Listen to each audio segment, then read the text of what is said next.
Doc Mateo, can I see your patient? Kumusta na siya? Tanong ni Doc Kate. Nang gumilid si Doc Mateo ay nagulat siya sa nakita. Itay? Itay? Ikaw ba yan, Itay? Naiiyak na sabi ni Doc Kate habang papalapit sa pasyente. Nagulat si Doc Mateo at Doc Michael sa nangyari. Ikaw nga! Ikaw nga! Niyakap niya ng mahigpit si Mang Abby. It turns out, nang pasyente palang pinagtatalunan ng dalawang doktor. Turns out to be her missing tatay. Kung bago ka pa lang sa channel neto, ibang kwento ni Ate Jane, istorya mo, ikwento ko. Huwag kalimutang pindutin ang notification bell at subscribe button. We are under the fire. Take over! Sigaw ng batalyon commander. Captain, ano nang gagawin natin ngayon? Pag-uusisa ni Sargento Abby. Sabihan mong mga tao mo na mag-ingat sa pag-atake. Mukhang inaasahan tayo ng kaaway. Nakahanda sila. Copy, Captain. Tumawag si Sargento Abby sa kanyang squad commanders at binili ng mga ito na magdahan-dahan sa pag-usad. Kasalukuyan nakadeploy noon ang grupo niya sa Isla Maldita. Napag-alaman kasi sa pamamagitan ng intel na dito, nagkukuha ang notorious terrorist leader mula sa Iraq na si Al-Hammer. Ang kanilang misyon ay hulihin si Al-Hammer ng buhay at dalhin sa Maynila upang harapin ang mga akusasyon sa kanya ng pamahalaan sa korte. Sargento Abby, ikaw at ang 5 ng iyong mga kasamahan ay magdaan sa likuran. Maaring may madadaanan kayo doon na hindi kayo nakikita. Neutralize the guards sa harapan para makapasok kami. Naintindihan po namin, Captain. Men, follow me. Sumenya si Sargento Abby sa kanyang mga napiling tauhan. Pasikreto silang lumusob mula sa likuran. Nakarating sila sa loob. Matagumpay nilang napatay ang mga gwardya. Nakapasok ang iba pa nilang kasamahan kasama ng kanilang captain. Akyat kayo sa taas. Baka nagkukumbli si Al-Hammer sa isa sa mga kwarto roon. Utos ng commander. Nauna si Abby sa paglusob. Sa kanilang pag-akyat ay sinalubong sila ng machine gun fire na ikinasawi ng ilan niyang kasamahan. Subalit nagpatuloy pa rin siya na walang takot. Maya-maya lang ay nahanap niya ang isang kahina-hinalang kwarto.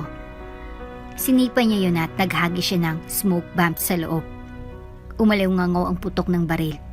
Nagtago siya at dalaw niyang kasama sa dingding na katabi ng pintuan. Gumanti rin sila ng putok. Karamihan sa mga kaaway nila na nasa loob ng kwartong yon ay nasawi. Nahuli nila si Al-Hammer at dinala ito sa kanilang commander sa baba ng bahay upang ipresenta. Successful na saan ang misyon. Ngunit isang pagsabog ang magaganap na ikakagulantang ng grupo. Bomb! Bomb! Pagbaba ng tatlo ay ilang magkakasunod na grenade explosion ang tumama sa sala ng bahay. Karamihan ng kasamahan nila, including their battalion commander, ay nasawi. Sabi ko naman sa inyo, di niyo ako mahuli ng buhay. Mga hangal kayo. Kung akalain niyo na makakalabas pa kayo ng buhay sa Isla Maldita. This is my home. This is my territory. Pagmamalaki ni Al-Hammer. Walang hiya ka. You're going to rot in jail. I will make sure of that. Banta ni Sargento Abby. We will see about that. Marami akong tauhan sa isla. Anytime now, ay andito ng mga yon. Sa tingin mo, hindi kami lalaban? Pero bago kanila mailigtas ay, papatayin muna kita. Nanggigigil na sigaw ni Abby habang itinutok niya ang caliber 45 sa sidearm niya sa sentido ng terrorist leader. Huwag, Sargento. Huwag. Ang misyon natin ay dalhin siya ng buhay sa Manila. Pagpapaalala ng isa sa kanyang mga kasamahan. Natauhan si Abby sa narinig. Tama nga naman ito. Mawawalang saysay ang kamatayan ng kanilang mga kasamahan kapag papatayin lang niya ito. The mission would fail kung gagawin niya yon. Dalhin niyo siya. Kalad ka rin kung kinakailangan. Sumunod ang dalawang kasamahan sa utos ni Sargento Abby ng walang pag-aalinlangan. Isa kasing veteranong sundalo ang kanilang sarhento na marami ng gyera ang nilabanan. Iginagalang siya ng mga ito. Matagumpay nilang nailabas si Alhammer mula sa bahay nito. Eagle to base. To your copy. Tawag ni Sargento Abby mula sa kanyang radyo. Ilang segundong lumipas bago may sumagot. Base to Eagle, we copy. What's your status? Nasa kami na namin si Alhammer. Papunta na kami sa extraction point on foot. Please be advised na pupunta ng chopper sa lugar. Copy. Naglakad ang 3 kasama ang kanilang bihag papunta sa extraction point. Dumaan sila sa isang masukal na gubat. Mamamatay na kayo. Mamamatay na kayo. Pananakot ni Alhammer sa mga ito. Paparating ng matauhan ko at di nila kayo titigilan hanggat di nila kayo napapatay. Tumigil ka dyan. Tahimik. Sasagot pa sana ito nang sinikmuraan siya ng Sargento Abby. Napatingin na lamang ang dalawa niyang kasamahan. Subalit di nila ito pinigilan. Nagkubli sila sa likod ng puno para hintayin ang chopper.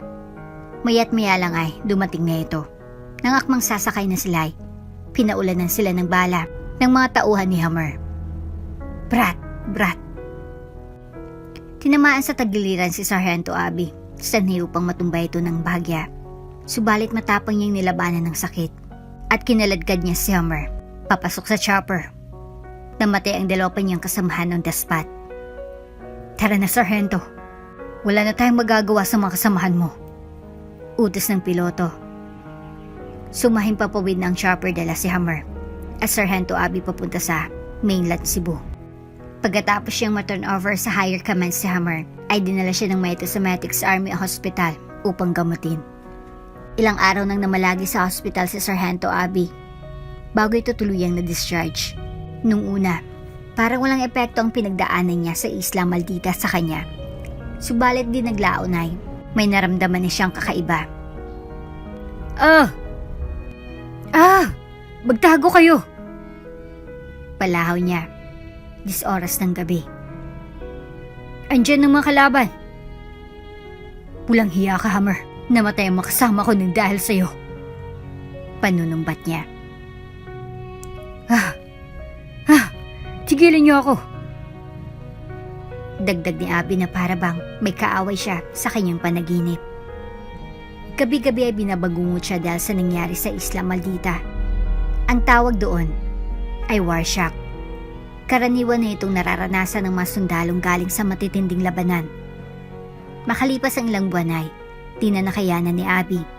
Pakiramdam niya ay para na siyang mababaliw. Lumayo ka sa akin. Pinatay niyo yung makasamahan ko. At dahil dyan ay papatayin din kita. Itong makatagang laging sinasambit ni Sargento Abby sa kanyang panaginip. Unti-unti ay kinain na ng takot ang kanyang dati matinong pag-iisip. Hindi na siya nakakatulog ng mabuti na naging sanhi ng kanyang pangangayat. Sorry, Abby. Palagay ko ay kailangan mo nang lumipat ng tirahan. Pagbabalita sa kanya ng landlord. Marami na kasi akong natatanggap na complaints mula sa iyong kapitbahay. Sinasabi nila na maingay ka daw tuwing hating gabi, na para bang may kaaway ka. Tinigdan lang siya ng mata ni Abby, blankong pag-iisip niya. Sana hindi mo mamasamain ang pagpapaalis ko sa'yo. Isa kang magiting na sundalo at nire-respeto ko yon. Ngunit wala akong magawa sa sitwasyon na to kung hindi pakinggan ng hinaing ng mga kapitbahay mo. Sige, aalis na ako. Aasahan ko na pakikinggan mong pakiusap ko. Iniwan siya ng landlord na tulalang nakaupo sa lumang sofa. Tapos sana'y nasa campus si Sargento Abby. May quarters ang katulad niyang military officer doon. Kapag nanirahan siya sa loob ng kampo militar, ay di niya kailanman poproblemahin ng pagkain at mga supplies. Ngunit dahil sa gusto niyang mapag-isa mula nang bumalik siya galing sa Isla Maldita, ay minabuti niyang magrenta ng apartment malapit doon. Ayaw rin niyang umuwi sa bahay nila kasi baka maapektuhan lang ang kanyang pamilya dahil sa kanyang kalagayan. Lumala nang lumala ang kanyang mental state. Di nagtagalay naapektuhan na nito ang kanyang memory. Nakalimutan niya na kung sino siya at kung may pamilya siya o wala. Sa madaling sabi ay, matapos siyang umalis sa apartment ay, nagpalaboy-laboy niya ito sa lansangan. Lumayas ka rito, wala kaming pagkain. Ang dungis-dungis mo. Nakaka-istorbo ka sa mga kumakain. Pagtataboy sa kanya ng may-ari ng karinderya, nang minsang humihingi siya ng makakain rito. Oo, naman matanda ka. Di ka nababagay sa lugar na ito. Tsupe! Hindi kami charity para mamigay ng pagkain. Bulyaw ng serbidora.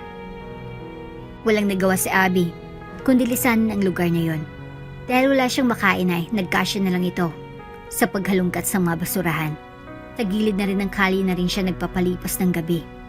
Ang kanyang higaan ay maruming karton.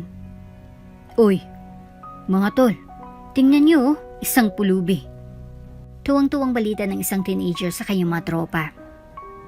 Halika, buhusan natin ng tubig. Yaya nito. Kawawa naman siya. Bakit gagawin natin yun sa kanya? Samantalang di naman niya tayo ginagambala. Tanong ni Jambi sa kaibigan. Basta, trip namin eh. Di ba mga boys? Oo naman Jambi. Kung ayaw mong sumali sa kasayahan namin, tumabi ka na lang. Utos ng isa niyang kaibigan. Dali, kumuha ka ng malamig na tubig. Mas maganda yon, mas exciting. Mungkahi ni Sergio, ang kanilang leader. Pinuhusan nga nila ng malamig na tubig si Abby. Nagulat ito at hinanap ang kanyang kaaway. Walang hiya kayo. Bakit niyo ako binuhusan ng tubig? Sa trip namin eh. Panunukso ni Sergio. Bakit aangal ka? Pananakot ng kanyang mga kasamahan. Ang dapat sa iyo ay magpahinga na ng tuluyan. Pweh! Matapos duraan ni Sergio sa Abby ay tumakbo ng mga ito. Awang-awa naman si Jambi, ngunit wala itong magawa. Gustuhin man niya ang tulungan ay baka pagalitan siya ng kanyang boyfriend. Nang gabing yun ay umulan ng malakas. Napilitang maghanap si Abby ng masisilungan. Napadpad siya sa isang abandonadong gusali. Nasa kasarapan siya ng tulog nang may marinig siyang mga boses mula sa loob. Boss, ito ng epektos galing kay Don Ramon. Balita ng right-hand man. Magaling. Ilagay niyo yung mga yan sa mga sasakyan para madispat sana. Utos naman ng kanilang leader. Kayo, anong tinatanga niyo dyan? Magbantay ka sa labas at baka may dumating na mga parak. Sigaw niya. Duman ang ilang minuto at may mga dumating nga na pulis. Hinabol nilang mga nagtutulak ng droga. Dahil sa kanyang ayos ay napagkamalan si Abby bilang isa sa kanila. Pati siya ay dinala ng mga otoridad sa presento. Umamin ka na kasi. Kung ayaw mong masaktan ay, ikanta mo sa amin kung sinong supplier nyo ng droga. Si Don Ramon ba? Pag-iimbestiga ng detective. Ikaw, baka may nalalaman ka. Napagbalingan ng kasama niya si Abby. Kanina ka pa nakatingin sa akin eh. Hinila ng pulis si Abby at binugbog ito. Lamog ang katawan niya. Ilang ulit man siyang tanungin ay wala siya talaga aaminin sapagkat hindi naman siya talaga kasama ng grupo. Itinapong muli sa kulungan si Abby at ang mga kasama niyang drug pushers. Nang walang makuhang ebidensya ay pinakwalan din nila ang mga ito. Nagpatuloy ang palaboy na buhay ni Sargento Abby matapos siyang makalabas. Pula sa matinong pag-iisip siyang naglilibot sa mga kalye. Namamalimos kapag nagugutom. Nahirapan tayo ngayong magtulak ng droga. Sabi ng leader ng mga drug pushers sa lugar kung saan namamalagi si Abby. May naisip ba kayong paraan para malaya tayong kumilos? Boss, mainit ang maparak sa atin. Pero sigurado ako hindi dun sa pulubing nakasama natin sa kulungan nung isang araw. Suwestyon ng isa sa mga tauhan niya. Sino yun? Yung sintu-sintu na pagkamalang kasama natin, boss. Oo, naalala ko na. Mukhang maganda yung naisip mo, bata. Sige, hanapin niyo siya.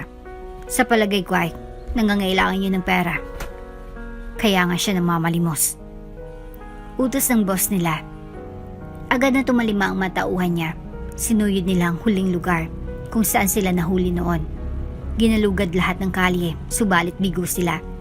Uwi na sanang mga ito nang biglang may napansin silang mamang paika-ika na naglalakad sa may di kalayuan. Ayun siya!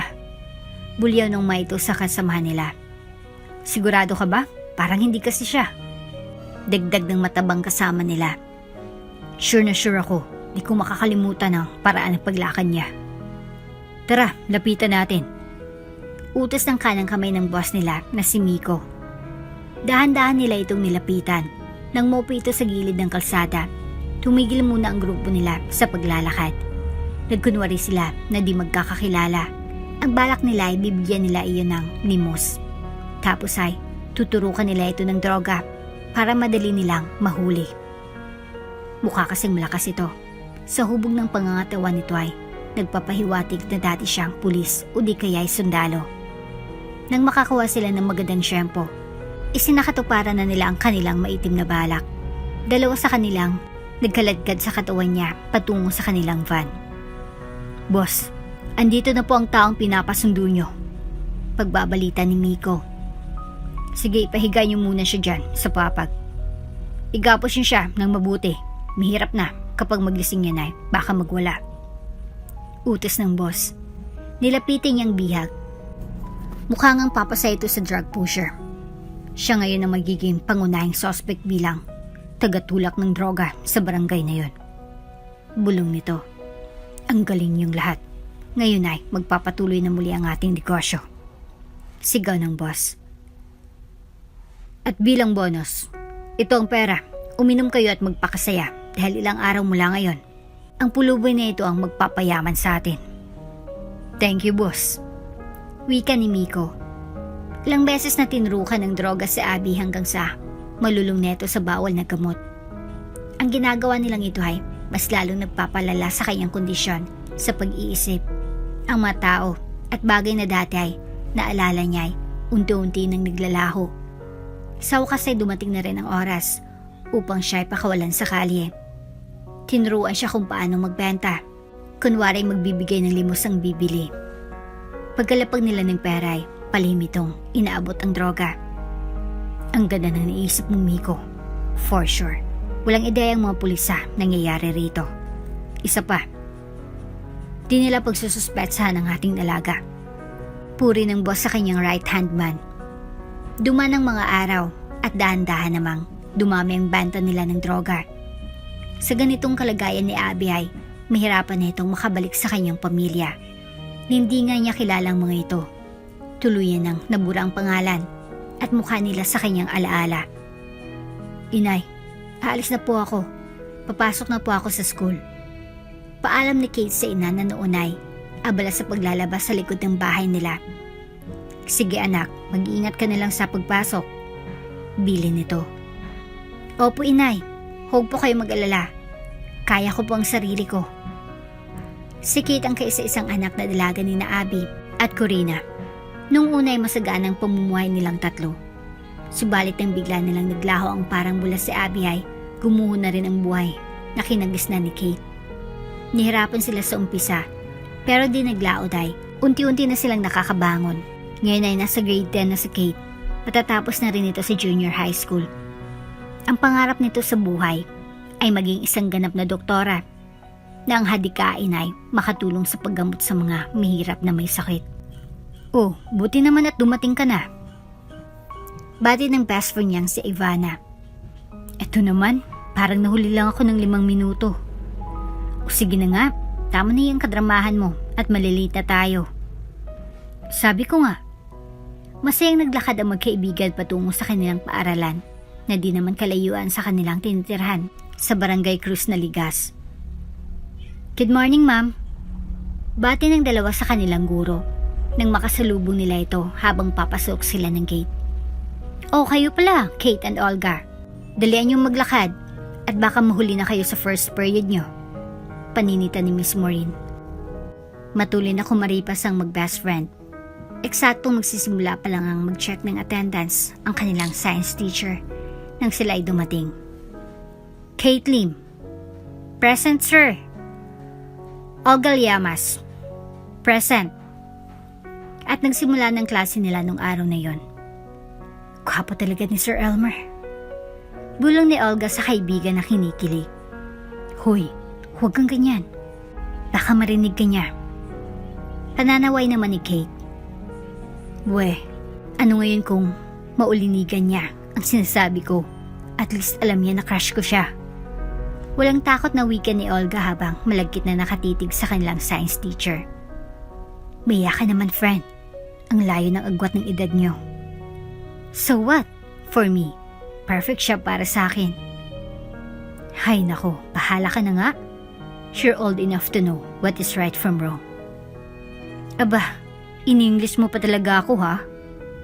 Nanahimik na lamang si Kate. She knows na medyo hard-headed ang kanyang kaibigan. Whatever Olga wants, Olga gets. Siya ang prinsipyo nito sa buhay. Miss Liamas, can you please explain the process of digestion in the human body? Tawag ni Sir nila kay Olga. Sir, halatang hindi ito nagbasa ng notes nila kahapon. Mukhang busy na naman tayo nakipag-chat sa boyfriend natin kagabi. Nanunod yung biro ni Sir Elmer. Grabe naman kayong magbiro, sir.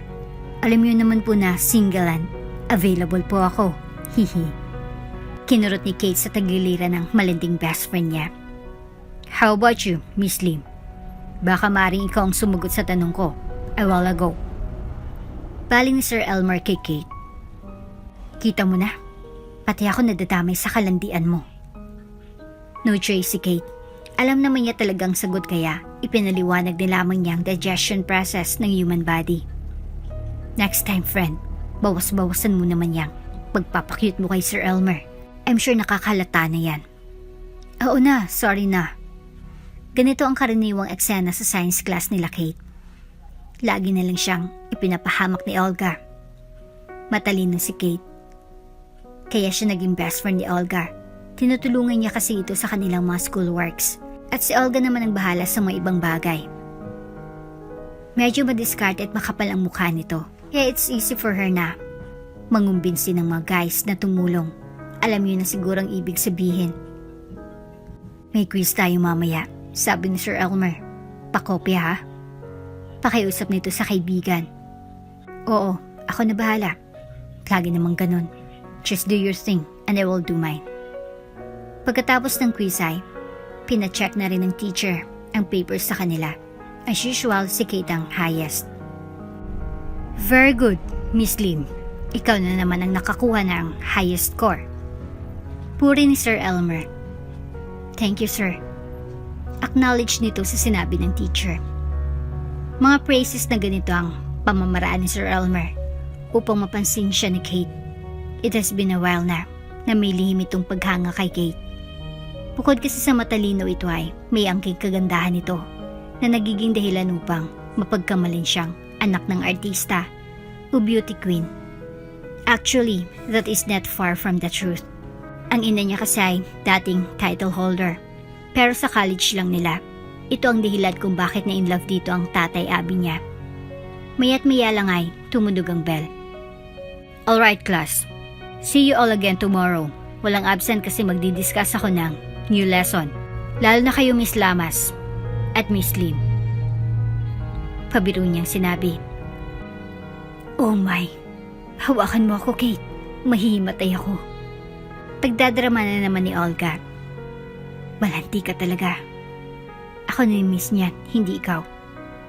Panunukso ni Kate sa kaibigan. Sumimangot na lang bigla si Olga sa tinura ng best friend niya. Obvious naman kasi na lamang ito sa kanya. She's got both beauty and brains. Minsan nga ay nababansagang mastermind ito cause dahil sa sobrang kabaitan niya at di lang si Olga ang pinapakopya niya sa klase nila. Ilang oras pang dumaan at lunch break na. Nakagawian ng magkaibigan na kumain sa kantin sapagkat bukod sa masarap ang ulam dun ay kaya ni Olga ilibre si Kate sa pagkain dahil doon nagtatrabaho ang tita Marie niya. Hello po tita. Bati ni Olga sa kanyang masipag na tiyahin. Oh, kayo palang dalawa. Sagot nito. Ano pong specialty of the house today? Pag-uusisa ni Olga. Nilagang baboy na may maraming sili. Ay, masarap. Wika ni Olga. Oo naman, ako yatang nagluto niyan. Tugon ng tita Marie nito. Sige po, yan na lang po ang kakainin namin ni Kate. Alam niyo na this, ililibre ko siya kasi. Pinakopya niya ako sa quiz kaya at mataas ang score ko kanina. Nako, Iha, huwag mong gawing habit ang cheating. Mamaya niyan masanay ka. Sermon ng kanyang tita. Paminsan-minsan lang naman po kapag di pa ako nakaka-review. Sige. Huwag mo sanang mamasamain na. Concern lang ako sa pag-aaral mo. Ilang buwan na lang ay gagraduate na kayo. May ba pala ako, Kate? May balita na ba sa Itay Abi mo? Wala pa po, tita. Malungkot na sabi nito.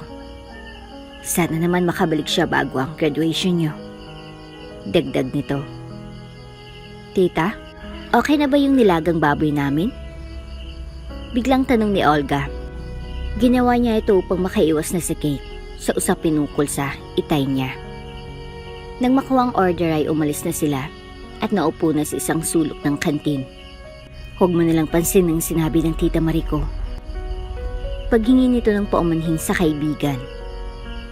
Okay lang ako, Olga. Naalala ko lang bigla si Itay. Kumusta na kaya siya? Huling balita namin kasi sa kanya ay sa isang critical mission nito. Tapos doon ay wala na kaming narinig tungkol sa kanya mula sa kanilang kampo. Nako, ayun ka na naman, friend. Overthinking ka na naman. I'm sure, okay lang itay mo. Pasasaan ba at uwi din yun sa inyo. Sana nga walang nangyari masama sa kanya, Olga. Nauna kasi ako kay inay. Nagkandakuba na ito sa trabaho, maitaguyod lang ako sa aking pag-aaral. Friend, may awa ang Diyos. Manalig ka lang sa kanya at magiging okay rin ang lahat. Tahimik na kumain ng lunch ang dalawa. Wala silang hibuan matapos ang usaping iyon. Subalit isang tao manggugulo na siyang magpapabago sa mood ng paligid. Hi girls, can I join? Tanong ni Sir Elmer. Ay nako, basta kayo sir, anytime. Sagot ni Olga na halatang nagpapakyut si teacher nila. Patapos na ata kayo pero antayin ka namin sir, syempre. Dagdag ni Olga. Samantala, wala pa ring imik si Kate. Umislim, bakit parang malalim ang iniisip mo? Usisan ng teacher nila. Huwag mo na siyang pansinin sir, ako na lang. Patawang sabi ni Olga. Are you alright? Okay lang po ako sir, no worries. Medyo napagod lang ako sa quiz natin kanina. Pagdepensa nito sa sarili. So, ano plans you after graduation? Saan kayo mag-aaral na dalawa? Ako po dito lang. Sagot ni Kate. Wala pa kasi kaming sapat na pera. Kahit gustuhin ko na mag-aral ako sa Maynila. Meron namang scholarship. Mungkay ng teacher nila. Tama si Sir Fran. Apply ka sa DUST. Pasok doon ang grades mo. Hindi lang din po yun ang concern ko. Maiwan ko kasing mag-isang inay ko. Kapag doon pa ako nag-college. Medyo mahirap nga yan ang sitwasyon mo. Wika ni Sir Elmer. Wala ka na bang mga kamag-anak? Meron naman po subalit. Nasa malalayong lugar sila.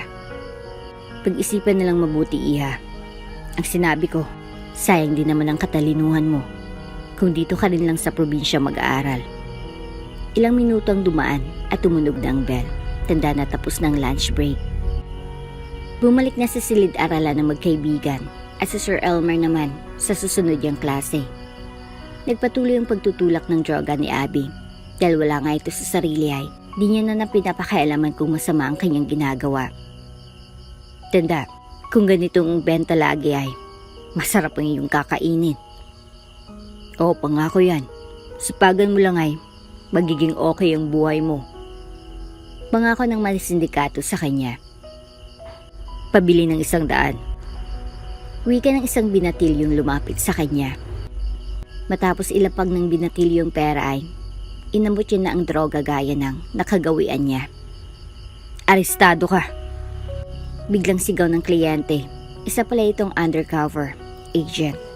Nagsitakbuhan ng mga sindikatong Nakaman kay Abby, iniwan nila itong nag-iisa. Nagulat ang detective sa sumunod na ginawa niya. Nang marinig niyang salitang arestado ay nagising ang natutulog na halimaw sa loob niya. Gamit ang kanyang kaalaman sa martial arts, ay tinadyakan at sinuntok niya ang detective. Sa lakas ng sipa niya ay napasubsob ito sa daanan. Nang makatsyempo si Abby ay kumaripos na ito ng takbo. Hindi na siya papayag na makulong siya muli. His instinct as a soldier kick in noong mga oras na yun. Sa paningin niya ay nasa Isla Maldita pa siya at ang humahabol sa kanya ay mga terorista. Tuluyan ang nakatakas si Abby. Nagtago muna siya sa loob ng isang lumang gusali upang di siya agad mahanap ng mga pulis na umuusig sa kanya. Nawala na lang siyang parang bula. Wika ng detective. Grabe, ang galing niya sa martial arts. Kung di ko lang iniisip na sintu-sintu siya ay mapagkakamalan ko siya na retired na sundalo. Tara na, mukhang di na natin siya maabutan. Yaya nito sa mga kasamahan. Paminsan-minsan ay bumabalik ang pagiging sundalo ni Abby. Nagugulan nga siya kung bakit siya ganun. Minsan ay napapanaginipan niya ang mga pangyayaring kumitil sa buhay ng mga kasamahan sa misyon nila sa Isla Maldita. He is suffering from amnesia na nakuha niya sa trauma mula sa labanan na yon. Hanggat di bumabalik ang alaala niya ay mananatili siyang bilanggo ng kanyang nakaraan. Hirap na siya, pero wala naman siyang magagawa sa kondisyon niya. Congratulations, anak. Bati ng inay Corina niya. Salamat, inay. Tugon nito. Niyakap niya ng mahigpit ang ina niya. Tanda yun ang kanyang pasasalamat sa lahat ng sakripisyo niya para sa kanya. Mag-isa lang kasi niyang iginapang ang pag-aaral niya. Magkaganon pa man ay hindi masamang loob niya sa kanyang itay Abby. Friend, graduate tayo, sabi ni Olga. Sa wakas ay nagbungang pangungopia ko sa'yo. Biro ng kaibigan kay Kate. Saan ka na mag-aaral niyan? Usisa nito. Sa Maynila. Nakumbinsi kasi siya ng tita niya na doon na mag-aral. Pagbabalita ng inay Corina niya. Wow, sana all. Ako po dito lang sa probinsya. Hindi kasi ako pinayagan ni Daddy. Natatakot siya na sa laki ng Maynila baka matukso ako na gumawa ng kalokohan. Tama naman ang dad mo. Patawang sagot ni Kate. Sa school pa nga lang. Pati si Sir Elmer nilalandi mo. Much more kaya kapag nasa lungsod ka na. Sobra ka namang makapanglait, friend. Wala na ba akong chance para magbago? Nagyakapan ang dalawa at nag-iyakan. Nangako sila sa isa't isa na they would get in touch with each other no matter what. Medisina ang korsong napiling kuhain ni Kate. It has always been her passion kasi to become a doctor. Si Olga naman ay teaching ang kinuha. Ito ang korso kasi na nababagay sa kanya kasi madaldal siya. Bukod pa dun ay may chance siyang makasamang crush niyang si Sir Elmer. Nagbakasyon muna ang mag-ina sa bahay ng pinsan ni Corina sa Maynila. Gusto niya kasi na masanay sa buhay doon ng anak before classes even start sa September. Magtatrabaho sa karinderya ng pinsan niya si Corina. Tuluyan niya nang iiwan ng buhay probinsya at ang alaala ng kanyang asawa. Kate, anak, paabot naman ng sandok. Utos nito sa anak. Agad namang tumaliba si Kate. Eto na po, inay. Mukhang masarap po yung niluluto niyo ah. Bati nito si inay Corina niya. Oo naman anak, magaling ata akong magluto. Pagmamayabang nito. At naman ako rin yan sa'yo. Dagdag ni Kate. Sige anak, tikman mo nga kung okay itong timpla ko. Inabot ni inay Corina sa anak ang sandok na may sabaw ng sinigang.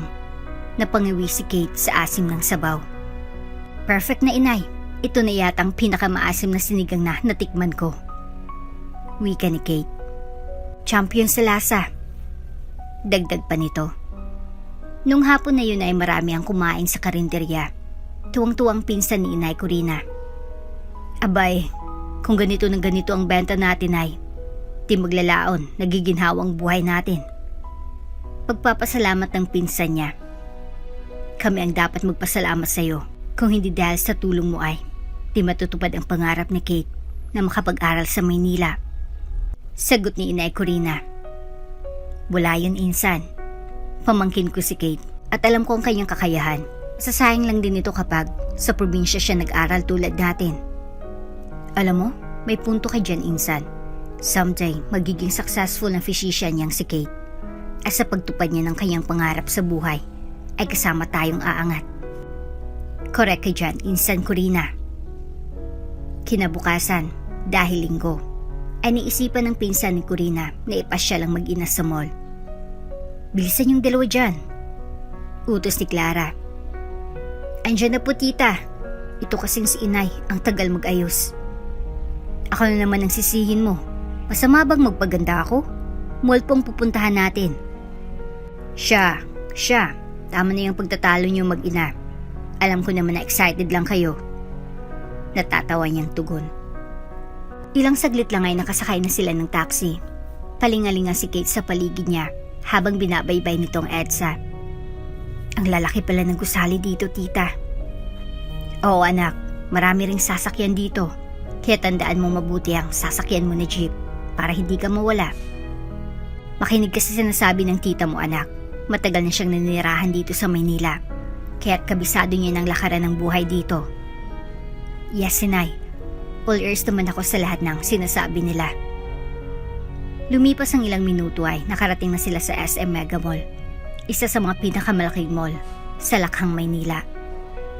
Lalo lang namangha si Kate sa lugar. Wala kasi nito sa probinsya nila. Gutom na ba kayo? Tanong ni Tita Clara niya. Hindi nakasagot ang mag-ina. Tara, kumain muna tayo sa food court. Tapos Nanay, maglibot na tayo. Okay po, tita. Sagot ni Kate. Umorder ng pansit, fried chicken at coke ang tita ni Kate. Nadagdag pa ito ng extra rice kasi talagang gutom na ito. Masarap bang luto nila? Pag-uusisan ng tita Clara niya. Alin ang mas malasa? Ang luto ng Inay Corina mo o ito? Dagdag pa nito. Nako, parang ang hirap po sagutin yan. Lalo na po at nakaharap si Inay. Pabiro niyang sabi. Marunong sumagot itong anak mo, Corina. Safe ang answer. Patawa niyang sabi. Nagkwentuhan ng tatlo habang kumakain. After a few minutes ay tumayo na sila sa kinaupuan upang maglibot. Inuna muna nila ang department store. Nais kasi ni Tita Clara niya na bilhan ng pamangkin ng mga magagarang damit para di naman ma-OP ito sa kanyang mga kaklase. Pumili ka lang dyan ng damit, iha. Huwag kang mag-alala sa presyo. Rich ang tita mo. Pagmamalaki nito. Punta lang kami ni Inay mo sa shoe section. Bibilan ko lang siya ng regalo ko sa kanya. Tumango na lang si Kate. Nagulat siya sa halaga ng mga damit doon. Sobrang taas. Tita, ito na pong napili ko. Talaga bang yan lang ang gusto mo? Paniniguro ng tita niya. Opo, okay na po ito sa akin. Nako, huwag kang mahiya, iha. As I said, ako ang bahala sa'yo. Nakakahiya na, tita. Enough naman na ito para sa akin. Tandaan mo, anak, sa malaking universidad ka mag-aaral. Maraming estudyante doon. Lahat sila ay mayayaman. Hindi naman po nakukuha sa pananamitang pag-aaral, tita. Ang mahalaga ay may natutunan ako. Namangha si Clara sa sagot ng pamangkin. Matured niya ito. Sa dami naman ng pinagdaanan niya sa buhay ay hindi nakapagtataka na gano'n na nga siya. Naglibot pang tatlo sa mall. Nanood pa nga ang mga ito ng sine bago nag-decide na umuwi. Nakakapagod pala maglibot sa mall, tita. Yap, pamangkin. Malaki kasi at malawak ito. Ang tanong, masaya ba kayong mag-ina? Siyempre naman, insan. At lahat dito ay dahil sa'yo. Nako, naisip ko lang na ipasyal kayo kasi napansin ko na stress na kayo sa buhay. Sa wakas ay nakarating na sila sa bahay. Nagpahinga ng saglit ang Inay Corina niya bago muling sumabak sa kusina upang magluto ng dinner nila. Si Kate naman ay abalang isa-isang sinuot ang madamit na pinamili niya habang ito ay nakaharap sa salamin. Napapangiti na lang si Clara habang pinagmamasdan nito mula sa malayo. Maganda talaga itong si Kate. Manang-mana si ina niya, artistahin ang dating. Hindi ako magtataka kung balang araw ay balaki nito na gumawa ng pelikula. How I wish na anditong itay na makita niya kung gaano kagandang anak niya. Nagpatuloy sa pagmumuni-muni si Clara. Iniisip niya kasi kung ano ang nangyari kay Abby. Buhay pa ba ito? Babalikan pa ba niyang pamilya niya? Maari kasing may iba na itong asawa at anak sa ibang lugar. Ang minabuti na lang niyang huwag nang magpakita kay Kate at sa insa niya para ituring na nila itong patay na. Ang hirap kasing paniwalaan niya na ang isang sundalong kasing galing niya ay bigla na lang maglalaho sa gitna ng labanan. Pwede kasing cover up lang ang lahat ng sinabi ng commanding officer niya kay Corina. Nang minsang pumunta ito sa kampo nila upang magtanong ukol sa asawa niya. Mas maganda na huwag nang alalahanin ng dalawa si Abby. Mukha naman kasing walang kwenta itong asawa at ama. He has no concern about their welfare. At kung worried na ito sa kanyang kalagayan. Kate, ihanda mo na ang mesa. Luto ng ulam. Tawag ni Inay Corina. Opo Inay, andyan na po. Tita, tara na po. Handa na po ang dinner natin. Yaya nito sa tita Clara niya. Sige anak, susunod na ako. Maligayang kumain ng hapunan ng tatlo. Nagkwentuhan ukol sa plano ni Kate sa college. Talaga bang sure ka na sa kursong kukunin mo? Yes, tita. Matagal ko ng pangarap wang maging isang doktor. Ilang taon ang bubunuin mo sa kolehiyo? Mga 12 years din yan. 28 anyos ka na pag-graduate ka. Paalala ng tita Carla niya. Naging goal ko na po kasi na makatulong sa mahirap. Sa probinsya po namin kasi tita, maraming ganon. Paliwanag niya. Bilib ako dito sa anak mo insan. Makabayan. Sabay tawa niya ng malakas. Hay nako, ewan ko nga bakit ganyan ang pananaw niya sa buhay. Palagay ko nahawaan niya ng itay niyang sundalo. Di sinasadyang nabanggit ni Corina ang asawa. May iba ako, kumusta na nga ba si Insan Abby? May balita na ba kayo sa kanya? Matagal na naming natanggap tita na wala na siya. Na napaka-imposible kasi na buhay pa siya hanggang ngayon. Manghang na sagot ni Kate.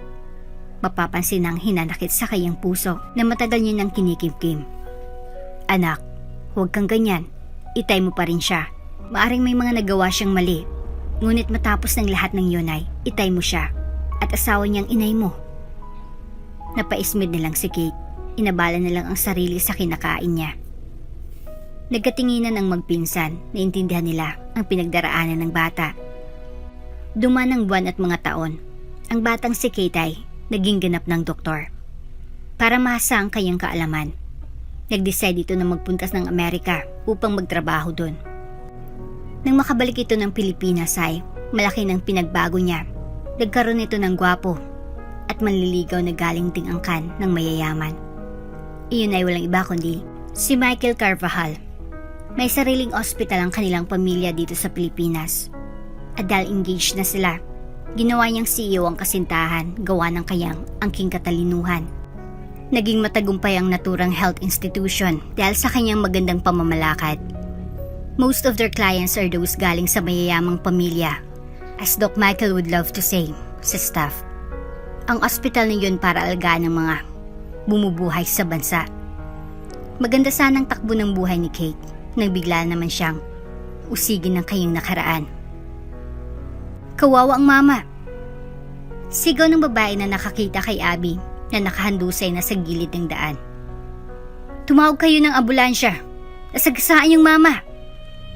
Wala ni isa sa mga naroon ang kumilos. Mukha kasing gusgusin si Abby, kaya para sa kanila ay hindi siya importanteng tao. Maawa naman kayo sa kanya. Tao rin yan. Pagmamakaawa ng babae. Isang lalaking bumaba ng sasakyan matapos niya itong iparada sa may di kalayuan sa pinangyarihan ng aksidente. Lumapit ito sa babaeng kanina pa sumisigaw. Ano pong nangyari? Pag-uusisa nito. Nabundol po ng humaharurot na motor ang lalaki. Para kasing wala sa sarili itong tumatawid sa kalye. Kwento niya. May kasama po bang biktima? Mag-isa lang po siya. Sige po, isa po akong doktor sa may East Asia Medical Center. Ako na pong bahalang tumawag ng ambulansya. Pagpapakilala ni Doc Mateo Reyes. Inilabas ng doktor ang kanyang cellphone at tumawag na ito sa ospital nila. Ilang saglit lang ay dinala na si Abby sa ospital. Sumunod naman agad si Doc Mateo Reyes. "Admit this patient on my behalf," sabi niya sa front desk. Isa siyang hit and run victim sa Cali, Washington. He has no identification. As a means of tracing his identity or informing his relatives, paglalahad ng doktor. "Yes, Doc Mateo. Tatawag na po kami ng nurse na mag-a-assist sa inyo sa emergency room." Sagot ng medical staff na naka-assign doon. Hindi na nakuha pang umakyat ng opisina niya upang magsuot ng lab gown si Doc Mateo. Dinala na lamang ng isa sa mga nurse nito ang gown. "Check the vitals ng victim," utos niya sa nurse sa tabi niya. "Blood pressure 90/60, heart rate 100. Stabilize the patient."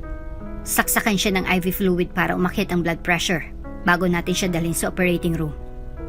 "Noted, Doc." Makaraan ng ilang minuto ay nasa OR na si Abby. Hinahin ni Doc Mateo ang sugat sa kanyang tagiliran at ang sugat nito sa noo. "Patient is out of danger. Maaari na siyang dalhin sa recovery room."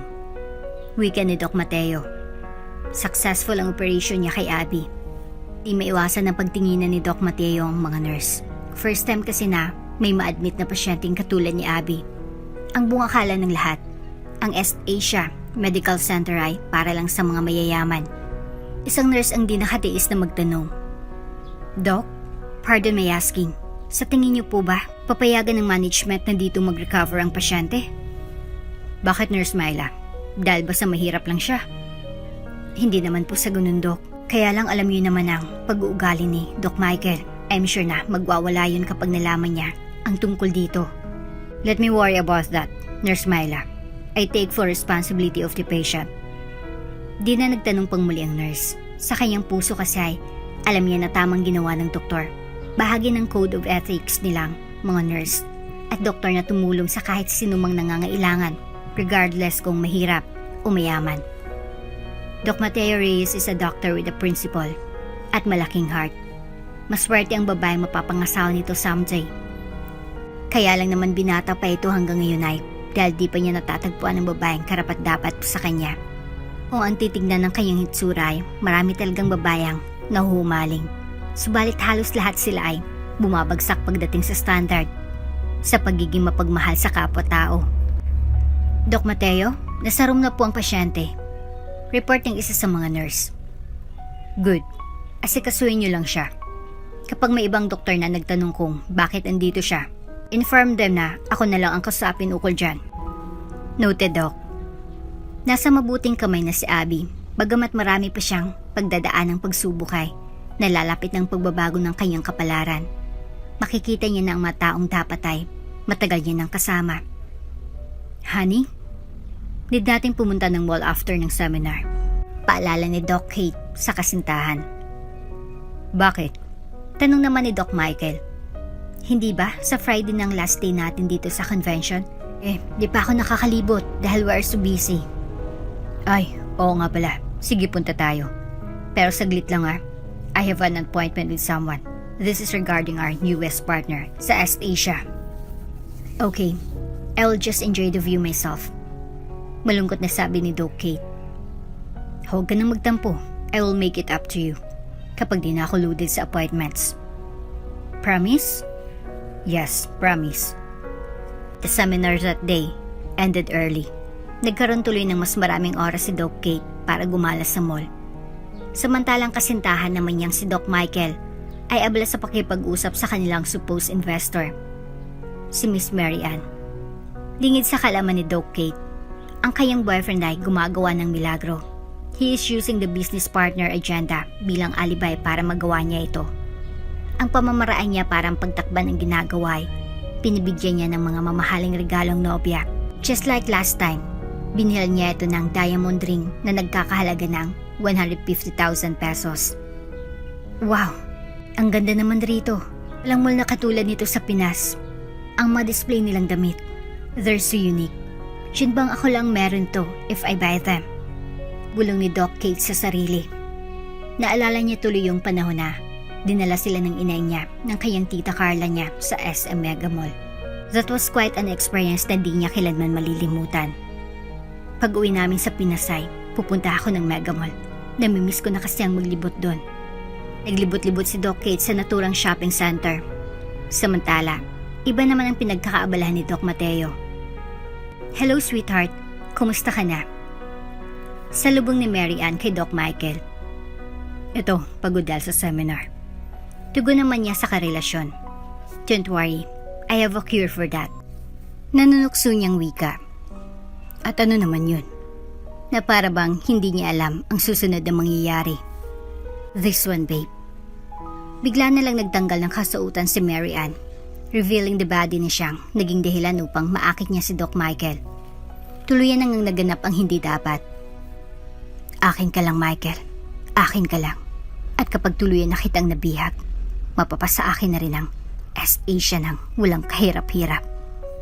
Bulong nito habang may nangyayari sa kanilang dalawa.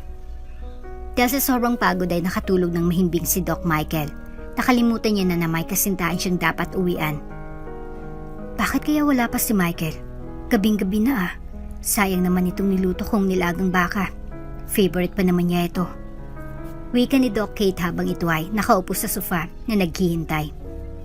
Sino itong kausap niyang business partner na kahit alanganing oras na ng gabi ay ayaw pa niya itong pauwiin? Dagdag pa niya sa kanyang alalahanin. Katulog na si Doc Kate sa sala nang dumating si Doc Michael. Susuray-suray itong pumasok sa bahay. Nagkukunwaring lasing ito. Nang matanaw ang kasintahan ay nilapitan niya ito. Hinalikan sa pisngi at inuga ito ng bahagya upang magising. Honey, bakit dito ka natulog? I was waiting for you. Nagluto kasi ako ng nilagang baka at gusto ko sabay tayong kumain nito. Paliwanag niya rito. Naku, baka mag-ulcer ka niyan. You should have eaten even without me. Nope, honey. It's my choice na gawin ko ito. Ipapainit ko lang saglit yung ulam. Then kakain na tayo. Meanwhile, kwentuhan mo naman ako tungkol sa usapan yun ng business partner natin. Gulat si Doc Michael sa tinura ng kasintahan. Ano kayang sasabihin niya rito? Para makumbinsi na kausap nga niya kaninang kanilang business partner. At dapat ito ay makatotohanan para di siya mabuking. Alright honey, kung yan ang nais ng aking future right to be. Pero baka pwedeng mag-shower muna ako? May beer at alak kasi ako eh. Mamaya na lang honey, hindi mo ba ako namiss at aalis ka na naman? Maliligo lang naman po ako para mabango ako kapag kausap mo ako mamaya. Palusot nito. Sige na nga, pero saglit ka lang. Oo naman. Kailan ba ako di tumupad sa usapan? Pambubola niya sa kasintahan.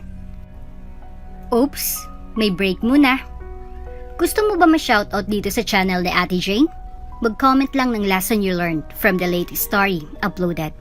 Dahil pipili kami ng isang best comment of the day para i-shoutout sa susunod na upload.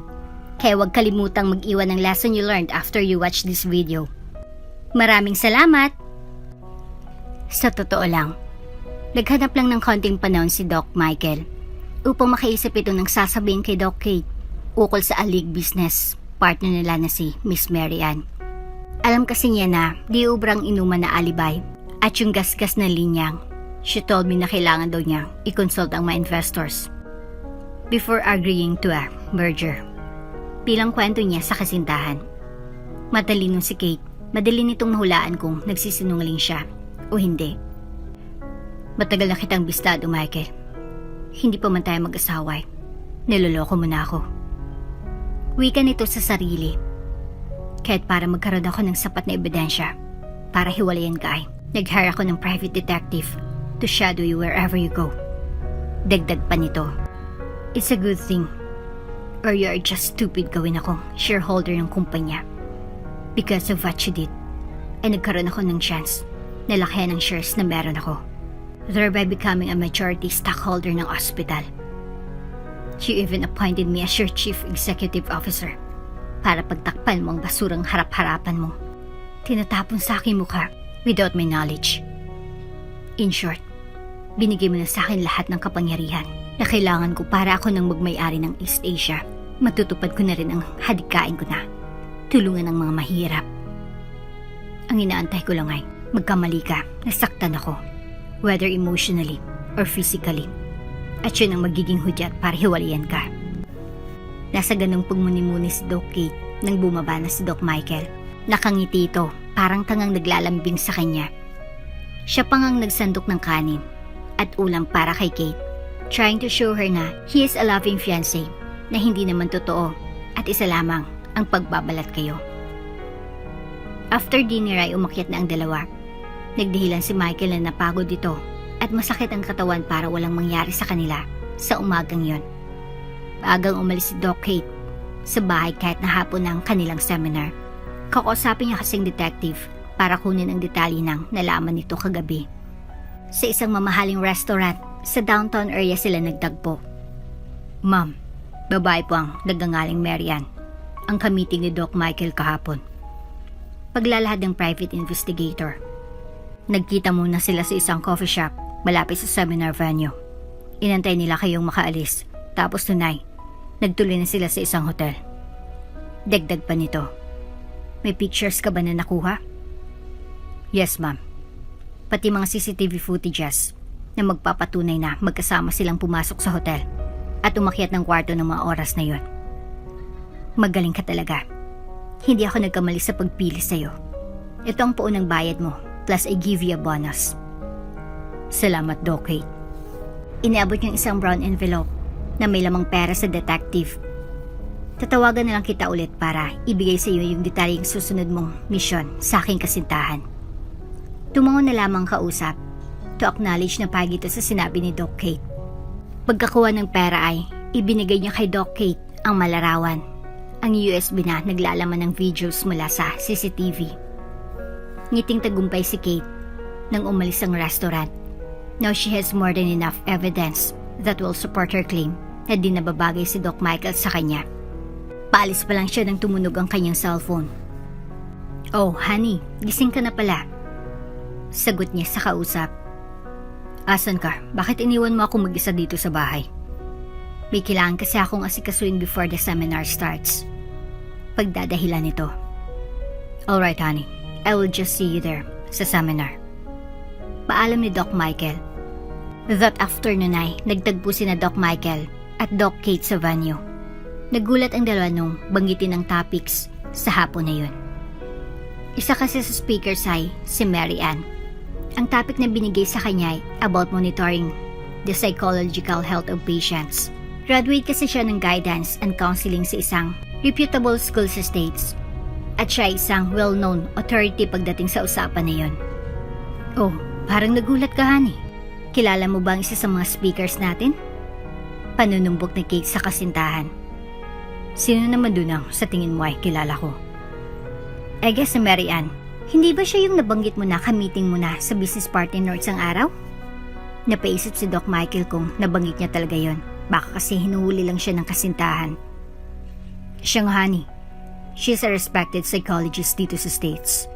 Nang malaman niya ang ating hospital ay one of the best sa Pilipinas at mga mayayaman ng ating mga kliyente, agad itong nagka-interest na makipagsosyo sa atin. Pagsisinungaling ni Michael. Okay. So you know her that much? Hindi naman sa ganun. I only know a few things about her. Enough knowledge para pagtiwalaan siya na maging business partner natin. Sagot ito kay Doc Kate. Alright then. Pasok na tayo sa loob. I think the session for today is about to start. Nanatiling pala isipan kay Doc Michael kung paano naging speaker sa seminar na yun si Mary Ann. Sa pagkakaalam niya kasi ay isa itong businesswoman. Never kasi niyang nabanggit sa kanya na isa pala siyang sikat na psychologist. Before I start this afternoon's conference, I would like to acknowledge the presence of one of my friends and soon-to-be business partner at East Asia Medical Center, Doc Kate Lim, and Doc Michael Carvajal. Anunsyo ni Mary Ann sa mga naroon. Palakpakan ng mga attendees habang itinaas naman ng magkasintahan ng kanilang mga kamay para i-acknowledge ang mga ito. Matapos siyang bangitin ang pangalan ng dalawa, dumiretso na ito sa kanyang topic. The topic that they gave me is not new to me. It is the same as the title of my research back when I was studying in college at UCLA. At nagsalita na nga si Mary Ann sa harap ng maraming tao, habang si Doc Kate naman ay pasulyap-sulyap sa kanyang kasintahan. Inobserbahan nito kung anong reaksyon niya sa tuwing magtatamang kanilang mga paningin. Mahuli rin kita, Michael. She cannot hide the things na ginagawa niyong dalawa ni Marian. Wika ni Kate sa kanyang isip. Paano lang makapagsabi kung kailan ka titiklop at amin ng harapan na may relasyon kayong dalawa? I have one surprise up. May sleeve na talagang ikakagulat mo at luluhod ka sa harapan ko upang humingi ng tawad. Dagdag pa niya. At kapag nangyari yan, ay wala ka ng palag sa akin. Matapos ang topic ni Mary Ann, ay bigla na lang nagpaalam si Michael na lalabas ito ng venue upang pumunta ng CR. Nang sabihin ni Kate na masasama ito ay, di na lang ito tumanggi kasi natatakot siya na babuking ang kasintahan ang totoong pakay niya upang makausap ang kanyang karelasyon. Lunch break. Tagsipuntahan ang mga delegates sa dining area. Pumila na rin sina Doc Kate at Doc Michael. Gutom rin kasi sila, lalo na si Doc Kate na maagang umalis ng bahay. Kapilang ininom niya for her breakfast, something na hindi niya laging ginagawa unless may urgent siyang kakausapin na tao. What do you want, honey? Tanong ni Michael kay Kate. Fried chicken and salad lang. Sagot niya sa kasintahan. Alright, I will just get you some. Umupo ka lang sa table natin and wait for me. Paglalambing ni Doc Michael. Sumunod naman agad si Doc Kate sa utos niya.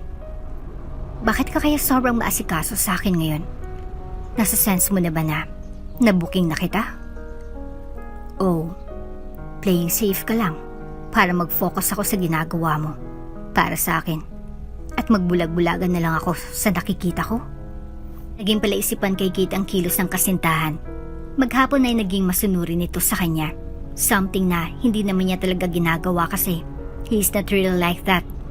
Buong araw ay gentleman si Doc Michael na para bang may itinatago siyang lihim. Kapag nabunyagay, ikakasira ng kung anuman ang meron sila ni Doc Kate. Sa wakas ay natapos ng conference. Malaya ng mamasyal ang magkasintahan bago ang flight nila kinabukasan. Saan mo gustong pumunta ngayon, honey? Pag-uusisa ni Michael kay Kate. Hindi ko alam. I'm not sure if I'm up to it. Pakiramdam ko kasi mas gusto ko na mag-benji watching na lang tayo ng mga movie sa Netflix. Pero uwi na tayo ng Pinas bukas. Don't you want to go around and enjoy the scenery? Sige na nga. Let's just go around for an hour. Kain tayo ng dinner. Tapos ay uwi na tayo sa bahay. Okay, honey. Kung yan ang gusto mo, then yun ang gagawin natin. Buong hapon ay namasyal ang magkasintahan sa mga malls at park doon. At for a change ay kumain ng mga ito. Hindi sa mamahaling restaurant, kundi sa mga kiosk lamang. Naging makabuluhan ang araw na yon sa magkasintahan. Kumusta na ang pasyente? Usisa ni Doc Mateo sa nurse na inassign niyang mag-monitor sa kalagayan ni Abby. Conscious na po siya, Doc. At ang vital signs niya medyo okay na. Sagot naman ito. Good. Consistent kayo dapat sa pagbibigay niya ng medication sa kanya. We cannot rest na magkaroon siya ng infection. Bili niya sa nurse. Magpapaschedule ako ng x-ray para sa parting na bundol sa kanya. Kailangan na makasiguro tayong walang nabali sa buto niya. This may cause internal bleeding. Dagdag pa di Doc Mateo. Noted, Doc. Makaranang ilang oras ay dinala na si Abby sa laboratory para sa x-ray niya. Hinga kayo ng malalim. Utos ng technician. Sinunod naman ito ni Abby kahit di niya lubusang naintindihan. Pagkatapos ng x-ray ay binalik niya siya sa ward. Doc Mateo, ito na po yung resulta ng x-ray ng pasyente niyo. Sabi ng nurse. Thank you, nurse. Sabi ni Doc Mateo. Itinapat niya sa ilaw ang plaka. Masusi niyang tinignan ang bahaging nabundol. Napansin niya na may nabali sa tadyang ni Abby. Kailangan itong maoperahan para may saayos ang fracture. Dali-dali siyang pumunta sa kwarto ni Abby upang suriin kung namamaga ang bahagi na yon. Nagulat siya sa kanyang nakapa. Nako, ito yung kinakatakutan ko. Sabi niya sa nurse. Namamaga ang surroundings area ng nabaling buto. We need to drain the fluid as soon as possible. Otherwise, posibleng magkaroon ito ng infection. Bigyan niya siya ng antibiotics through IV para mabilis na ma-absorb ng kanyang katawan. Then monitor niya ang swelling. Kapag bumaba na ay tawagin niyo ako. 24 oras ang pagbabantay. Baka kasi mapabayaan natin lumala ang kondisyon ng pasyente. Maigpit na bili ni Doc Mateo. Dahil maigpit na sinunod ng mga nurse ang utos niya ay bumaba naman agad ang swelling sa area of concern ng pasyenteng si Mang Abby. Doc Mateo, bumaba na ang pamamaga ng tagiliran ng pasyente. Reporting isa sa mga nurse na tumingin kay Abby. Great, puntahan ko siya mamaya. Magra-rounds muna ako. Sagot niya rito. Maya't maya pa ay nasa harapan niya siya ni Mang Abby. Masakit po ba kapag hinawakan ko ang bahaging ito? Tanong niya sa pasyente. Tumango ito. Tanda na masakit nga. Nurse, hinda yung operating room. Tatawagan ko si Doc Maybelline para samahan ako sa operation. Update me if it's ready. Utos niya sa nurse na kasama niya. Si Doc Maybelline isa sa mga respetadong orthopedic sa bansa. Magaling ito at siya ay nagtapos sa parehas na pamantasan kung saan galing si Doc Mateo. She is a good friend of his. Ilang oras ang dumaan at nasa operating room na si Mang Abby. Inayos si Doc Maybelline ang nabaling tadyang. Habang tulog ito ay ibinalik niya siya sa ward for recovery. Salamat Doc Maybelline. At pinaunlakan mo ang aking paanyaya para tulungan ako sa operation. Sabi ni Doc Mateo. Wala yun. Duty natin mga doktor ang manggamot. Hindi natin dapat pinipili ang pasyenteng gagamutin natin. Tugon ni Doc Maybelline. Nakwento na kasi sa kanya ni Doc Mateo ang sitwasyon ni Abby. Isa itong charity case. Magkaganon pa man ay tumulong pa rin ito. Dahil ayon sa kanya, yun ang nararapat. Magkape muna tayo. Yaya ni Doc Mateo. Magkwento ka naman sa mga pinaggagawa mo lately. Laman ka kasi lagi ng social media. Pabirong tura nito. Sige na nga. At nang makasama ko pa ang friend ko since college. Paglalambing na sagot nito. Si Doc Mateo at Doc Maybelline ay nagtapos mula sa isang pamantasan. Adikain ng pamantasan na ito ang turuan ng mga mag-aaral na unahing tumulong sa kapwa-tao bagong pagkakitaan ng mga ito. So, kamustang BF ko ngayon? Usisa ni Maybelline. Oops, sorry. Let me clear that out. Best friend pala. Natatawa niyang sabi. Hindi na pala tayo. So, di na kita pwedeng tawaging BF. Dugtong pa niya. Ikaw talaga, akala mo may closure na tayo. Pabirong banat ni Doc Mateo. Tinignan siya ng malagkit ng kausap na para bang may natitirang pagtingin nito sa kanya ang puso para sa poging doktor. Ito trying to cope up with the pressures na ibinibigay ng management ng hospital na ito. Tugon ni Doc Mateo sa tanong ni Doc Maybelline. I told you na kasi before na lumipat ka na, doon ka na lang sa amin. Although it does not pay as much and wala namang conflict of interest. Kumbinsin nito. Pinag-isipan ko na nga rin yan. Siguro after mag-recover ng hit and run case na ginagamot ko ay pagtutuunan ko na yan ng pansin. Good. Finally ay natauhan ka na. Hindi kasi lahat ng doktor ay tulad natin na may malasakit sa kapwa at sa bayan. Ang ilan sa atin ay andito lang sa big hospital tulad ng East Asia para mabawi ang nagastos nila sa pag-aaral at para yumaman. I agree. Tulad ng management ng hospital na ito. They prefer na matawag silang na eksklusibong ospital para sa mayayaman kesa mahalin sila ng mamayan. Ay nako, masisira lang ang prinsipyo mo dito sa East Asia, Mateo. Bago mangyari yon ay suggest na lumipat ka na sa amin. Ngumiti na lamang si Doc Mateo sa tinura ng kausap. May matindi kasing dahilan bakit ayaw niyang umalis sa East Asia. Ito ang CEO nila na si Doc Kate.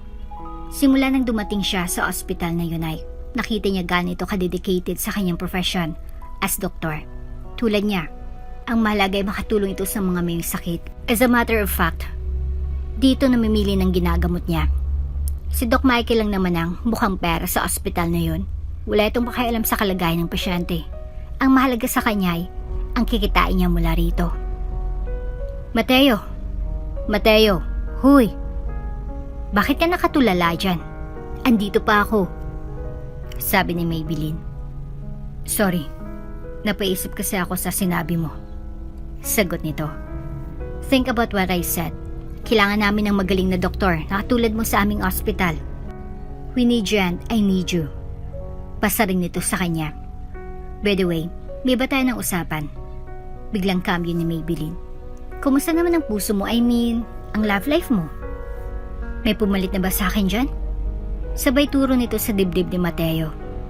Napatingin si Doc Mateo sa kanya at inamin nitong totoong nararamdaman. Sa ngayon focus muna ako sa profession ko. Kaya ang sagot ko sa tanong mo ay, wala pa. Ibig mo bang sabihin na you never looked at another girl after na maghiwalay tayo? I guess that's what it is. Natatakot kasi akong masaktan muli. Ibig bang sabihin ay umaasa ka pa rin na maging tayo ulit? As of now, hindi ko masasagot yan, Maybelline. There are a lot of things in my mind right now. Okay, sige. Let's leave it put like that. Ang mahalaga ay magkaibigan pa rin tayo. I guess I have to go. Salamat sa treat. May mga pasyente pa kasi akong naghintay sa ospital. Paalam nito. Ang totoo ay, umaasa pa rin si Doc Maybelline na magkakabalikan sila. Oo, siya ang dahilan kung bakit naghiwalay sila. Hindi niya kasi kayang paglaban sa kanyang mga magulang kung anong meron sila. Kaya nagpasya na lamang si Mateo na siyang makipaghiwalay. Para sa kanya kasi, ang pag-aatubili ni Maybelline ukol dito ay tanda na marupok ito. How you have a girl like her, nasusuko rin pala sa magulang matapos na kutsain siya ng mga ito. Sana ipinaglaban kita, Mateo. Sayang kung ano man ang meron tayo noon. Bulong niya sa sarili habang nakaupo siya sa loob ng kanyang kotse. Sure, a man worth fighting for. Pero di ko siya nagawa. Natakot kasi ako na pag pinili kita ay itatakwil ako ng mga parents ko at di nila ako bibigyan ng mana. Ngayon na-realize ko na mahal pa rin kita. However, reluctant ako na ipinakita yun sa'yo kasi baka sumbatan mo lang ako sa mga nangyari. Dahan-dahang tumulo ang maluwas sa mata ni Doc Maybelline. Parang walang makakita ay minabuti na lang niya na paandarin na lang ang kanyang kotse at lisanin na ang lugar na yun. Samantala, si Doc Mateo ay naiwang nakamasid sa kotse niya. Iniisip din ito ang nakaraan nila. Sayang, Maybelline. Kung ipinaglaban mo lang sana ako sa mga magulang mo, di sana ay tayo pa rin. Ngayon ay malabong nang magkabalikan pa tayo. Nakahanap na kasi ako ng papalit sa iyo sa puso ko. At yun ay walang iba, kundi ang aming CEO. Ang hadlang lang para makapagtapat ako sa kanya ay ang estado namin. Boyfriend niya si Doc Michael, na isa sa may-ari ng East-Asia. At ako naman, isang hamak na doktor lamang. Maaring ang lamang ko lang sa kanya ay ang pagkakaroon ko ng prinsipyo na tumulong sa mga mahirap na alam ko na magugustuhan niya. Nang makalayo ng sasakyan ni Doc Maybelline, ay bumalik na si Doc Mateo sa loob. Ilang saglit lang ay humahangos ang nurse na tawagin siya. Nagkukumbulsyon daw ang pasyente niya na si Mang Abi. Agad namang tumalima si Doc Mateo at nagutos ito na bigyan ng higher dosage ng antibiotics ang pasyente. Noted, Doc. Sagot ng nurse. Sunod na ako sa iyo agad. Just do what I instructed. Yes, Doc. Ilang minutong lumipas ay nasa harapan niya siya ni Mang Abi. Kumusta ang vital signs niya? Usisa niya sa nurse. Tumaas po ang blood pressure niya, Doc. Report nito. Ang temperature at heart rate. Elevated po ang temperature at heart rate, Doc. Sagot ng nurse. Sige, monitor muna siya ilang oras. Kapag wala pang improvement ang kanyang kalagayan matapos niya siyang turukan ng antibiotic ay i-inform niyo ako agad. Utos ni Doc Mateo. Noted po, Doc. Umalis muna at nagtungo sa kanyang opisina upang pag-aralan kung bakit nagkumbulusyon ang pasyente niya kanina. Imposible naman kasing nagkamali si Doc Maybelline sa ginawa niya. There must be an underlying cause na at dapat malaman ito sa lalong madaling panahon. Nurse, kunan ng dugo ang pasyente tapos ay conduct ng blood test para makita natin anong sanhi at bakit tumaas ang blood pressure, heart rate at temperature niya kanina. Utos niya. Okay, Doc, gagawin ko na po agad. Ilang oras lang ang lumipas ay lumabas ng resulta ng blood test ni Mang Abi. Napag-alaman ni Doc Mateo na dating drug dependent ang kanyang pasyente. Ibig sabihin, dahil dito ay nire-reject ng katawan niya ang bone transplant na nilagay ni Doc Maybelline kasi ang dugo ng pasyente ay may drugs na lumalaban dito. Ang kailangan niyang gawin ay bigyan ng drug detoxification si Mang Abi. Kapag tuluyan nang nawala ang drugs sa kanyang dugo, malaya na siyang gagaling mula sa bone transplant.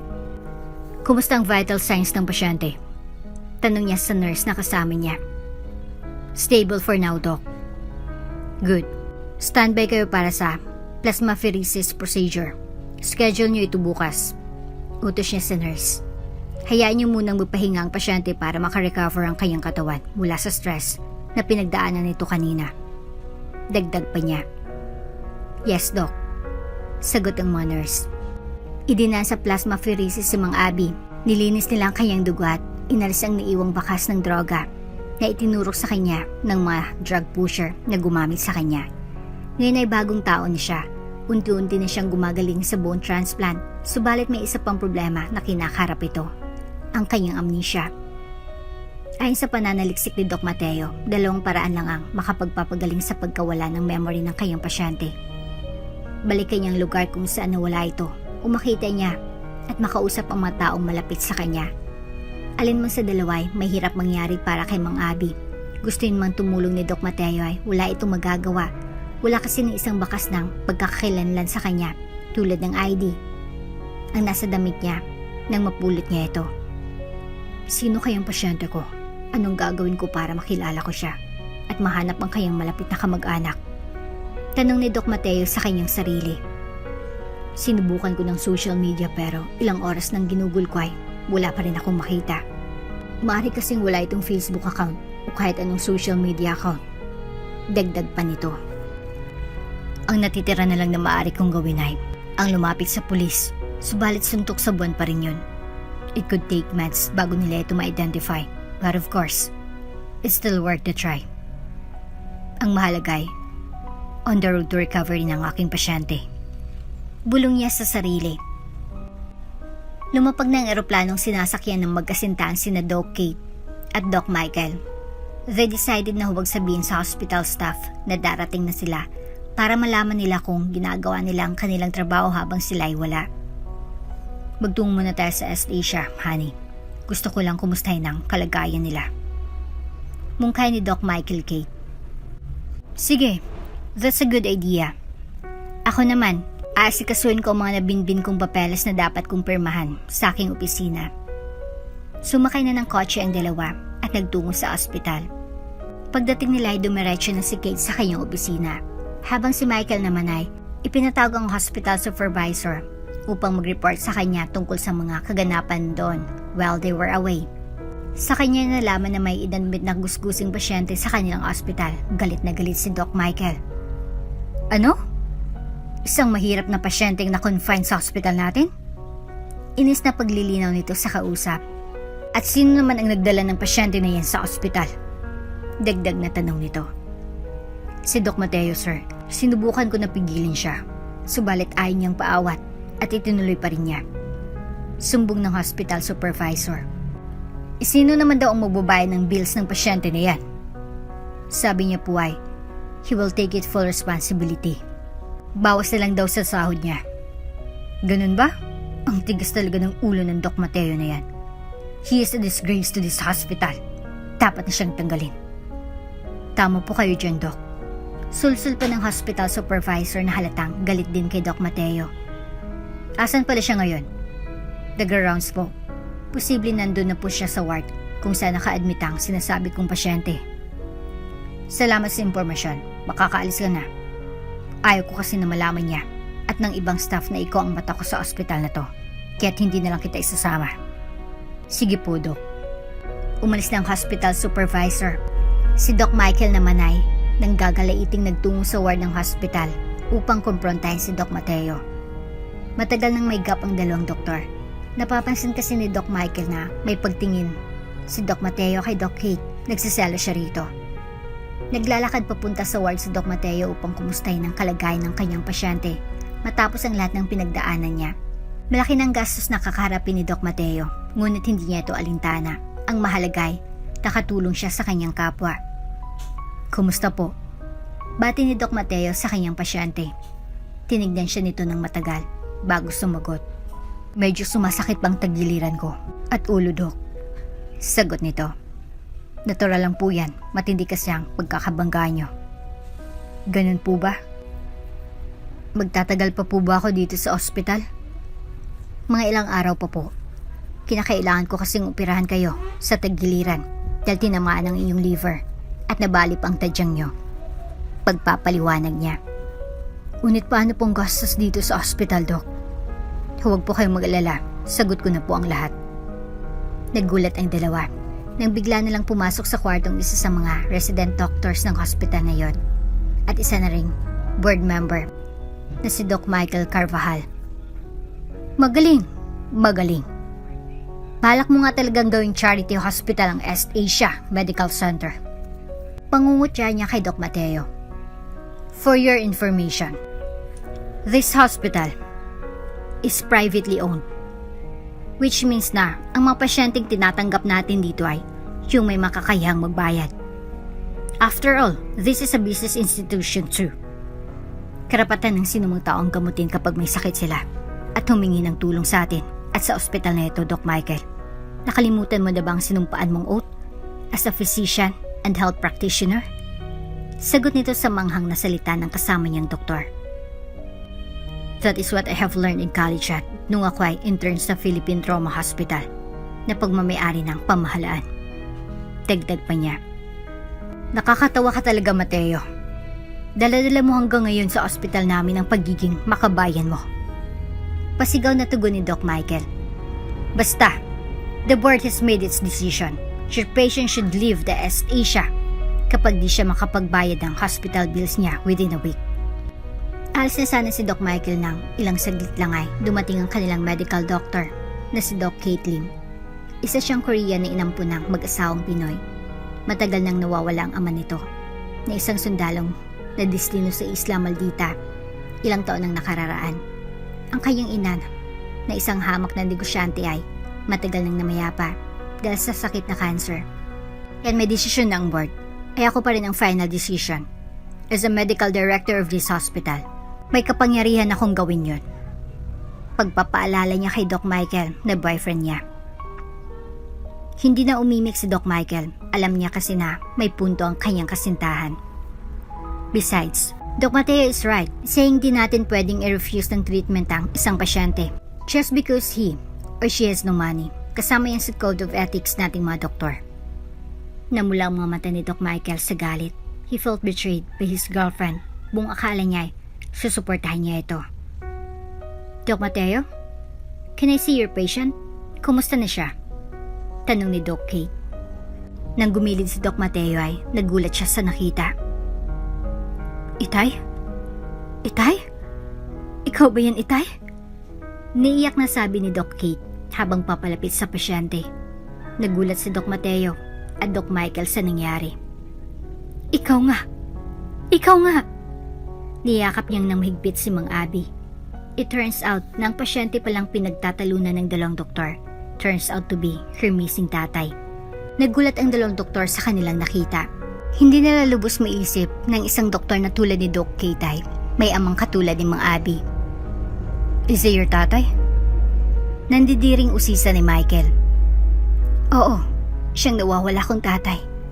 Isa siyang sundalo. Isang magaling na sundalo. Pagmamalaki ni Doc Kate. I'm sorry, Kate. Hindi ko kasi alam na tatay mo siya. Paghingi ng paumanin ni Doc Michael sa kasintahan. Ang mahirap kasi sa'yo ay matapobre ka. Pero ang mahalaga sa'yo. Sumbat ni Doc Kate sa kanya. Umalis ka dyan sa harapan ko. I hate you. Galit na sigaw nito. Walang nagawa si Doc Michael kundi sumunod. Ikaw bang nagdala sa itay ko dito sa ospital? Tanong niya kay Doc Mateo. Yes, ako ang nagdala. Nakita ko kasi siya na nakahandusay sa daan matapos siyang mabundol ng sasakyan. Kaya minabuti ko na lang na dalhin siya rito. Salamat, Doc Mateo. Dahil sa iyo ay buhay pang tatay ko at sa wakas ay nakita ko na siya. Sino ka? Bakit mo ako tinatawag na itay? Usisa ni Mang Abby kay Doc Kate. Napaiyak na lamang ito bago nakasagot. Si Kate ito, itay. Ang batang inampun niyo. Matagal ka naming inantay ni Inay Corina sa probinsya upang magbalik. Subalit din naman ito nangyari. Tugon niya sa katanungan ni Mang Abby. Salamat sa Diyos at nagkita na tayong muli. Tayong dalawa na lang ang naiwang magkasama sa buhay. Wala na si Inay. Muling niyakap ng mahigpit ni Doc Kate ang itay niya. Matapos nanay, Binigyan niya ng instruction ang nurse na andon. Ihanda yung itay ko para mailipat siya sa private room. Siguraduhin na komportable siya doon. He needs to rest well para sa full recovery niya. Utos nito sa nurse. Masusunod po, Doc Kate. At ikaw naman, Doc Mateo, salamat sa pagdala mo si itay ko rito at paggamot mo sa kanya. Utang ko ang buhay niya sa iyo. Bilang gantimpala, I'm promoting you as head of the surgical department. Hindi mo naman ako kailangang i-promote. Ginawa ko lang ang nararapat at kung anong trabaho ko bilang doktor. Please, accept the promotion, Doc Mateo. Deserve mo naman ito. Hindi lang dahil sa pagligtas mo sa itay ko, kundi dahil marami kang nagagawang maganda sa ospital na to. Napangiti na lang si Mateo sa sagot ni Kate. As for you, Doc Michael, kailangan nating mag-usap sa opisina ko. Ngayon din. Sige, Doc Kate. Halatang naiinis na sumunod si Doc Michael sa kasintahan. Nagsalos kasi ito sa special treatment na ibinibigay ni Doc Kate kay Doc Mateo at sa pamamahiya ng kasintahan sa harap nito. Close the door behind you. Utos ni Kate kay Michael. Nakakalimot ka na ata. Bungad ni Michael kay Kate. Ano naman ang nakalimutan ko? Nangaasar na tanong nito kay Michael. You were way out of your line. Out there. Pamilya ko may-ari ng East Asia. At sampid ka lang dito. Talaga lang ah. Baka naman ikaw ang nalulunod sa kapangyarihan. Here, check this out. Inabot ni Doc Kate ang isang certificate na nagpapatunay na siyang majority stockholder sa ospital. This can't be true. Kami pa rin may-ari ng pinakamalaking share. Marunong ka bang magbasa, Doc Michael? Nakasaad dyan na akong majority stockholder. Ibig sabihin, ako ng pinakamakapangyarihan sa ospital na ito. Hindi lang ako hospital director at CEO. But I'm also the owner. Wala ng karapatang pamilya mo sa East Asia. At anytime, ay pwede kitang tanggalin. Gagawin mo yun sa akin? I'm your fiancé. Gulat na tanong ni Michael. Are you sure about that? Akala mo ba siguro ay di ko alam ang ginagawa mong pagtataksil sa akin here? And when we're in the States for the conference? Sagot ni Kate. May prueba ako. Hinagis ni Kate sa harapan niya ang mga larawan na nakuhaan ng detective. Kaya mag-isip ka, Michael. Either umalis ka dito ng tahimik at maghiwalay na tayo, o kakasuhan na lang kita sa korte for malversion of funds. Alin sa dalawa? Hindi pa tayo tapos. Si Doc Mateo bang ipapalit mo sa akin? Wala ka nang pakialam doon, Michael. Malaya na ako. Hiwalay na tayo. At sakali man na siyang piliin ko over you, mas maigi. Kasi mas tao siya kesa sa'yo. Ang mabuti pa ay umalis ka na lang bago pang may magawa kong pagsisihan ko sa huli. Padabog na nilisan ni Doc Michael ang opisina ni Doc Kate. Alam niya na buo ng pasya nito.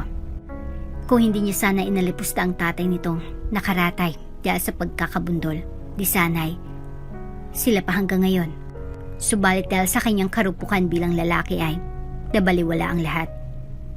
Habang umuusad ang mga araw ay unti-unting gumagaling si Mang Abi.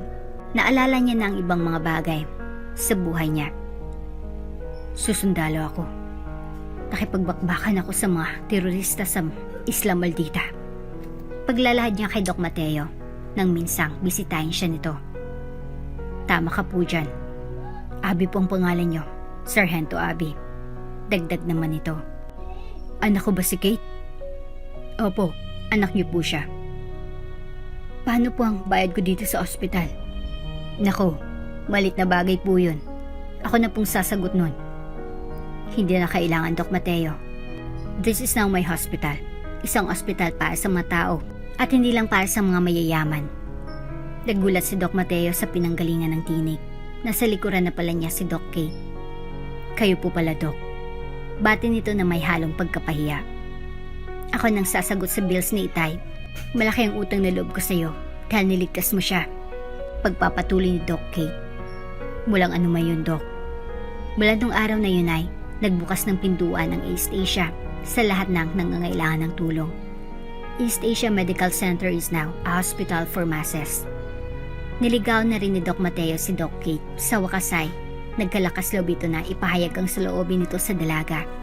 Sinagot naman siya nito. Boto naman si Sargento Abi sa kanya. Naganap ang kasal ng dalawa sa makasaysayang simbahan na Our Lady Consolation and Cincture na matatagpuan sa Intramuros. Kate Lim, isuot mong singsing neto bilang tanda ng aking wagas na pagmamahal. Sabi ni Mateo. Mateo Reyes, isuot mong singsing neto bilang tanda ng aking wagas na pagmamahal.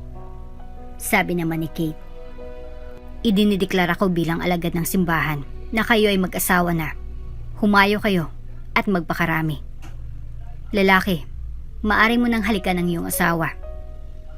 Nagpalakpakan ng lahat ng bisita nila, kasama na ang magulang ni Mateo at ama ni Kate na si Sargento Abby. Ang araw na yun ay pinakamaligayang kaganapan sa buhay ni Kate Lim. Kasama niya ang dalawang mahalagang lalaki sa buhay niya. Lumipas ang ilang buwan ay isinilang niya na ang bunga ng pagmamahalan nilang dalawa ni Doc Mateo. At dito na nga po nagtatapos ang ating kwento. Hanggang sa muli. Shoutout nga pala kay Max Cruz. Ang sabi nito ay, paano kaya kung hindi naging bilyonaryo si Anthony? Ibigin pa kaya siya ni Clara? Sana naging patas siya kasi nagpakita ng pag-ibig si Anthony. Hinamak niyang lahat. Mapatunayan lang ang pagmamahal niya kay Clara. Maraming salamat! Kung bago ka pa lang sa channel neto, ibang kwento ni Ate Jane, istorya mo, ikwento ko. Huwag kalimutang pindutin ang notification bell at subscribe button.